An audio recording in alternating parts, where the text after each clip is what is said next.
सम्मानीय दोस्तों नमस्कार। और आज हम लेकर आए हैं आपको शिवराज सिंह चौहान और कमलनाथ जी की सबसे बड़ी रिपोर्ट लेकर आपके लिए बताते हैं कि मिली जुली सरकार क्या होती है। और आप बात करेंगे हम अतिथि शिक्षकों की, और कि अतिथि शिक्षकों के लिए आज तक कैबिनेट की जितनी भी मीटिंग हुई हैं, अतिथि शिक्षकों के लिए नियमितीकरण के लिए बात भी नहीं की जा रही है।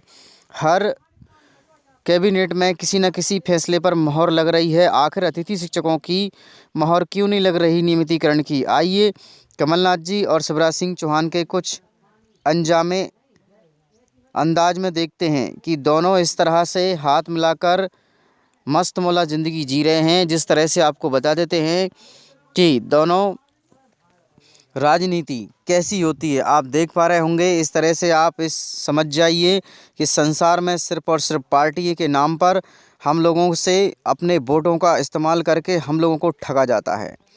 इस तरह से अतिथि शिक्षकों के लिए क्या पीड़ा संवेदनाएं नहीं दिखाई देती? अतिथि शिक्षकों का राजनीतिक लाभ तो दोनों नेताओं ने वर्षों से लिया है, पर अतिथि शिक्षकों के साथ न्याय नहीं दिला सके। क्यों? एक मनरेगा के मजदूर को भी कम से कम वेतन पर लगातार जैसी मूलभूत सुविधाएं उपलब्ध कराने का फल वर्षों से देने वाले अतिथि शिक्षकों को इन नेताओं को दिया, क्या धोखा दिया है इन लोगों ने मिलकर। इस तरह से आपको बता देते हैं कि हमारे भविष्य के साथ खिलवाड़ किया है और हमारे भविष्य सुरक्षित करने का आश्वासन क्यों अतिथि शिक्षकों के नाम पर, कब तक अतिथि शिक्षकों के नाम पर वोट लेते रहेंगे और हम अतिथि शिक्षकों के साथ खिलवाड़ करते रहेंगे। इस तरह से आपको बता देते हैं कि राजनीतिक रोटियां सेकने का काम इन लोगों ने किया है। उसी तरह से जनता को सजग हो जाना चाहिए और इन लोगों के लिए प्रति संवेदनाएं प्रदर्शित करना चाहिए। और हमारे लिए क्या मिला आज तक? इस तरह से हजारों अतिथि शिक्षकों का नियमितीकरण कब होगा, इसको लेकर मध्य प्रदेश के तृतीय शासकीय कर्मचारी संघ ने विज्ञप्ति में बताया है कि विभिन्न स्कूलों में शिक्षकों की कमी की पूर्ति हेतु हजारों अतिथि शिक्षक लगभग 15 वर्षों से प्रदेश के ग्रामीण अंचल के दूरस्थ शालाओं में अपनी सेवाएं देते आ रहे हैं, किंतु शिक्षा विभाग के द्वारा इनके नियमितीकरण के संबंध में कोई भी योजना नहीं बनाई गई। यह अतिथि शिक्षक अपने जीवन का एक लंबा समय पाठ पठन कार्य में लगा चुके हैं तथा उम्र के पड़ाव में अब अन्य कोई कार्य या व्यवसाय भी नहीं करने योग्य हैं। यदि शासन के द्वारा इन अतिथि शिक्षकों के नियमितीकरण की कोई ठोस योजना नहीं बनाई जाती है तो इन अतिथि शिक्षकों को भारी और आर्थिक कठिनाइयों का सामना करना पड़ेगा। आगे आपको बता देते हैं कि संघ के अरविंद्र राजपूत, अवधेश तिवारी और अटल उपाध्याय, नरेंद्र दुबे और मुकेश सिंह आदि कई संख्या में मुख्यमंत्री श्री शिवराज सिंह चौहान जी से मांग की है कि हमारे प्रदेश में कार्यरत हजारों अतिथि शिक्षकों का नियमितीकरण जल्द से जल्द प्रारंभ किया जाए, क्योंकि अतिथि शिक्षकों ने मध्य प्रदेश की शिक्षा की रीढ़ की हड्डी हैं। इस तरह से अतिथि शिक्षकों को नियमित करने के लिए जबलपुर एक्सप्रेस मध्य प्रदेश के तृतीय संघ ने स्कूल शिक्षण विहीन की कमी हेतु हजारों अतिथि शिक्षकों को लगभग 15 वर्षों से प्रदेश के ग्रामीण अंचल के दूर दराज में पढ़ा रहे हैं और अपनी सेवाएं देते आ रहे हैं, किंतु शिक्षा विभाग के द्वारा इनके साथ नियमितीकरण के संबंध में कोई भी योजना नहीं बनाई गई। इस तरह से मध्य प्रदेश के अतिथि शिक्षकों के साथ जल्द से जल्द नियमितीकरण के लिए योजना बनाई जाए और अतिथि शिक्षकों को नियमितीकरण होना चाहिए। इस तरह से आपको बता देते हैं कि मध्य प्रदेश में अतिथि शिक्षकों की दयनीय स्थिति हो गई है और मध्य प्रदेश में रोजगार को लेकर पूरी जनता परेशान है और बेरोजगार लोगों की संख्या बहुत बढ़ गई है। आइए सुनते हैं। और सबसे ज्यादा परेशान कौन होता है? गरीब। धंधा किसका चुकता है? अगर इस मोहल्ले में जहाँ दंगे हो जाए, सब्जी मंडी बंद हो जाएगी कुछ दिनों तो किसका चूल्हा बंद होगा? किसका नुकसान होगा? गरीब का। लेकिन लड़वाने वाले कौन है? बड़े बड़े अखबार के मालिक हैं, आपके बड़े बड़े नेता हैं, सरकार है। वो तो अपनी बड़ी गाड़ियों में जा रहे हैं, उन्हें फर्क ही नहीं पड़ रहा है और उनके बच्चे विदेश पढ़ रहे हैं। आपके बच्चे कहाँ पढ़ रहे हैं?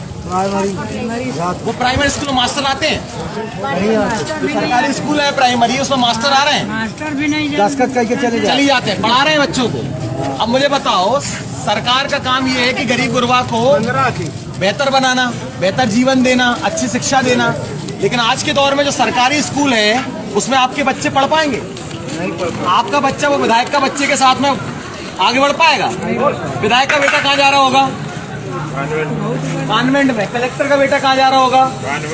ठीक है, आपका बेटा कहाँ जा रहा है? सरकारी स्कूल में। तो अगर सरकार जो है, सरकार को हम चुनते हैं ना, सरकार मालिक थोड़ी है, तो उसकी जिम्मेदारी बनती है कि गरीब का बेटा भी है कलेक्टर के बेटे के बराबर पढ़ाई कर पाए। सही बोल रहा हूं? सरकारों का यही काम है ना कि आपका बेटा कलेक्टर के बेटे के स्कूल में जाए या कलेक्टर का बेटा सरकारी स्कूल में पढ़े। अगर पढ़ेगा तो सरकारी स्कूल अच्छा होगा, और आपका बेटा पढ़ेगा तो फिर आप जिस गरीबी में हो वो गरीबी से बाहर निकल जाओगे। लेकिन आज का सिस्टम क्या है, जो गरीब है उसका बेटा भी गरीब है। अभी सरकार जो है वो गरीब के लिए काम ही नहीं कर रही है। सरकार सिर्फ 3, 4, 5 उद्योगपतियों के लिए काम कर रही है, और हमारी जेब हर रोज सरकार काट रही है। और जनता चुप क्यों है? जनता इसलिए चुप है क्योंकि हम आपस में हिंदू मुसलमान में बहस में उलझे हैं। हम भी अपने चौराहों पे, घर के अंदर, चाय के ठेलों पे क्या बात कर रहे हैं? हिंदू मुसलमान ही कर रहे हैं ना, मंदिर मस्जिद कर रहे हैं। क्या मंदिर मस्जिद से अगर पेट भर जाए तो हम 10 बार आपके साथ ये बात करेंगे?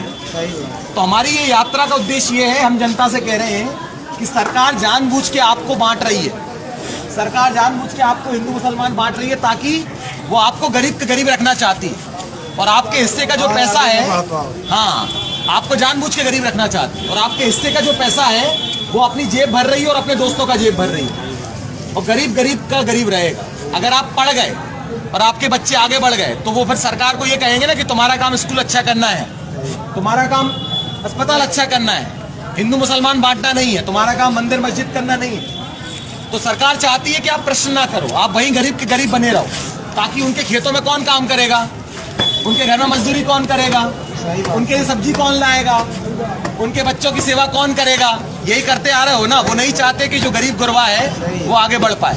तो हमारी इस पदयात्रा का उद्देश्य ये है कि अगर आप चाहते हो कि आपके जो बच्चे जो हैं वो भविष्य में अच्छा जीवन जी पाए, आप जो गरीबी हर रोज महसूस करते हो, ये बच्चे वो गरीबी ना ले पाए, तो जरूरी है कि हम आपस में हिंदू मुसलमान में बंटना बंद करना होगा। आपको एक दूसरे से मिलकर रहना होगा, ताकि जब सरकार आपको कहे कि भैया हिंदू मुसलमान में बंटना है, तो आप कहोगे तुम्हारा काम बांटना नहीं है, तुम्हारा काम हमारा स्कूल अच्छा करना है, सड़क अच्छा करना है, हमारे बच्चों को रोजगार देना है, बेहतर मजदूरी देना है, और जो सबसे ज्यादा कठिन काम कर रहे हैं उनको ज्यादा पैसा मिलना चाहिए। सही है गलत है?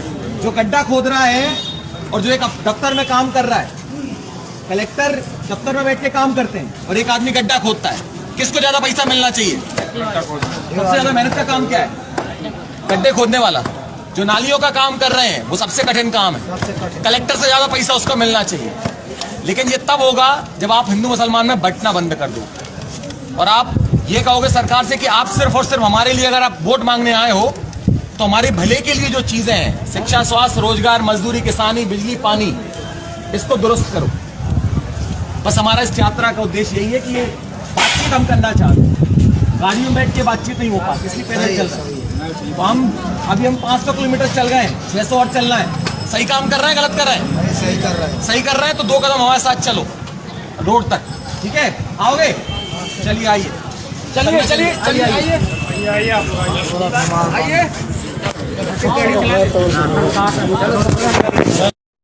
मध्य प्रदेश के अतिथि शिक्षकों के हालात हैं कि फैक्ट्री में काम कर करके अपनी ज़िंदगी को गुजर बसर कर रहे हैं। इस तरह से अतिथि शिक्षकों के लिए जल्द से जल्द नियमितीकरण होना चाहिए, और अतिथि शिक्षकों के लिए जल्द से जल्द नियमितीकरण नहीं किया जाता तो भोपाल की धरती पर महाआंदोलन किया जाएगा, जिसका जिम्मेदार पूरा मध्य प्रदेश सरकार रहेगी, बीजेपी सरकार।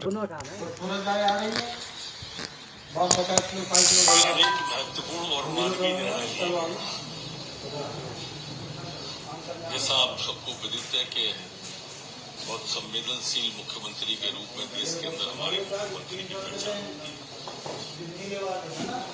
एक सामाजिक पहल उन्होंने आज की,